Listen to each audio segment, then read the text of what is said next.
Hello, class, back again. What I want to focus on for an introduction, um, the reading from our book, At the Root of Identity from Whistling Vivaldi and Other Clues to How Stereotypes Affect Us, is this notion of the stereotype threat.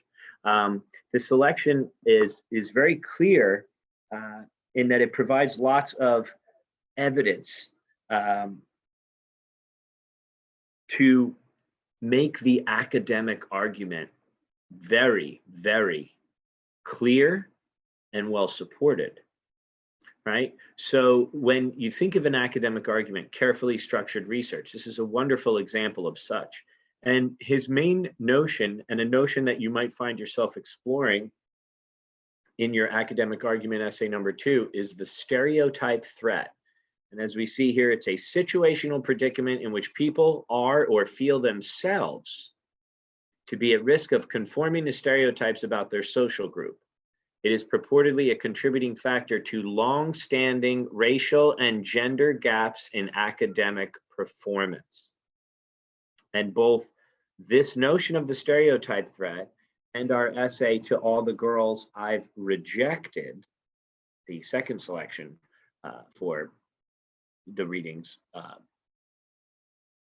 demonstrate how the negative effects of stereotypes have on culture, on society, and how the perpetuation of these stereotypes is detrimental to equity.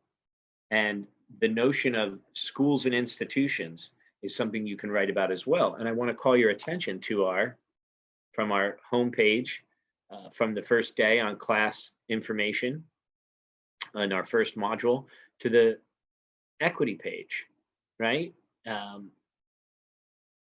This notion that there's a value, there's vision, and everybody is given an equal opportunity, that resources that cultivate inclusion, diversity, and equity at the institution by fostering leadership, collaboration with campus partners, and raising awareness of the unique experiences of the diverse populations we serve. Okay, so this stereotype threat is something that relates to the causes and effects, right, of stereotyping on identity. And you can examine this notion from the perspective, right, of social groups at risk to conforming to these stereotypes. So ideally, there is not a copy of the introduction on the internet. So rather than kind of go through the book and keep looking up, what I wanted to do is bring in an example of a rhetorical analysis of this introduction reading. So from American Psychological Association, Psychological Teacher Network, a review of Whistling Vivaldi, How Stereotypes Affect Us and What We Can Do, a story of social psychology research and the construct of stereotype threat. So let's look at how this document uses the lens of rhetorical analysis to further the academic argument, as we should do in our essays as well, right? It has important content on the impact of stigma and on the stigmatized, and its accessible description of a 2-decade research process, right? So right off the bat, they demonstrate the purpose of the book and why they feel it is effective, the writer. Helen Taylor, a PhD of Bellevue College, so obviously we can already imagine that, and it's on apa.org, so we can check off the credibility and authority aspects of ethos. I've been aware of and have taught about the phenomenon of stereotype threat for some time, but I learned a lot about the pervasiveness of the phenomenon and also about the author, one of my favorite social psychologists, by reading this book. Now, remember, I always suggest that you invoke an anecdote in your intro to establish your ethos, right? I'm sorry, I said invoke. Invoke your ethos by providing an anecdote. And we see here how the author does just that. Then, right, they focus on background on the subject. In Whistling Vivaldi, Claude Steele paints a compelling picture through personal stories and research results of how simply being aware of negative stereotypes towards our social group diminishes our ability to perform. And that goes against the idea of student equity, right? And equity in learning. Whether the group is white students who are told a golf task measured athletic ability, motivated women taking a difficult math test, or high ranking Black students taking a test they believe to be of intellectual ability, the threat of stigma is sufficient to have a significant deleterious effect on performance. According to Steele, this phenomenon, which he and his colleagues call stereotype threat, permeates American culture, particularly in schools and colleges. So this might be a wonderful article to bring in if you are going to use the notion of the stereotype threat in addition to the introduction from Claude Steele's book. Notice how the author of this analysis focuses on the title, right? Looks at where it was published, examining ethos from that lens of rhetorical analysis. Notice the specific examples, right? Appealing to people of different cultures and genders, right? But at the time of the story, right? The title of the book, okay, so here we go. It's an allusion, right?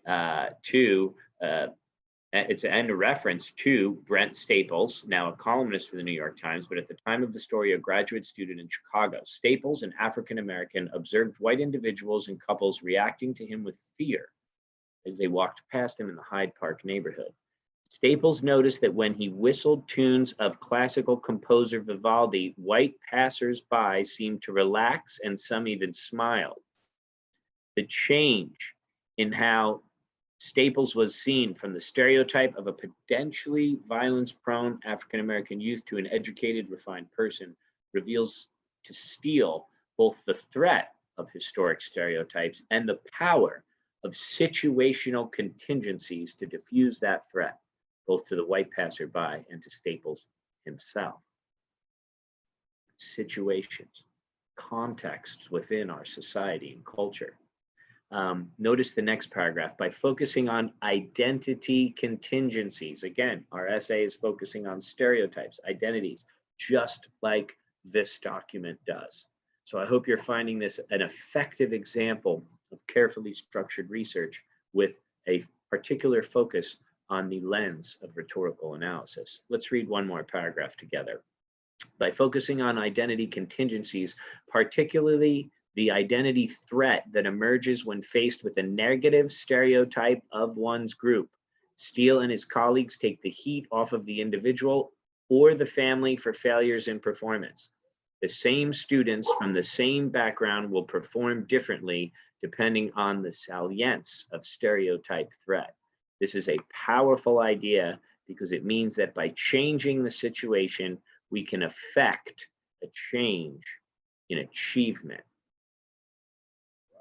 Notice how that moment of reflection, bigger picture ideas, the awareness, the global awareness, the rhetorical awareness, how can this benefit our culture and society? And I think this is an excellent example of a focus on identity and stereotypes and stereotyping, specifically the stereotype threat.